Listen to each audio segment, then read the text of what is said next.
ಕರ್ನಾಟಕದ ಪ್ರಸಿದ್ಧ 30 ಜನಪದ ನೃತ್ಯ ಪ್ರಕಾರಗಳು. ಡೊಳ್ಳು ಕುಣಿತ, ಬೀಸು ಕಂಸಾಳೆ 2, 3 ಸೋಮನ ಕುಣಿತ, 4 ಸುಗ್ಗಿ ಕುಣಿತ, 5 ಹೆಜ್ಜೆ ಕುಣಿತ, 6 ಭೂತಾರಾಧನೆ, 7 ಯಕ್ಷಗಾನ, 8 ಹಗಲು ವೇಷ, 9 ಗೊರವರ ಕುಣಿತ, 10 ನಾಗಮಂಡಲ, 11 ಕರಗ, 12 ಗಾರುಡಿಗೊಂಬೆ, 13 ತೊಗಲುಗೊಂಬೆ, 14 ವೀರಗಾಸೆ,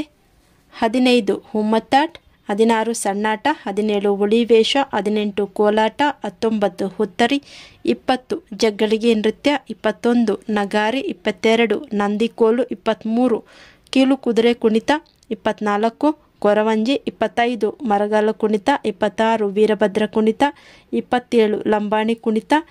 28 ತಮಟೆ ವಾದನ, 29 ಕಂಸಾಳೆ, 30 ನಗಾರಿ.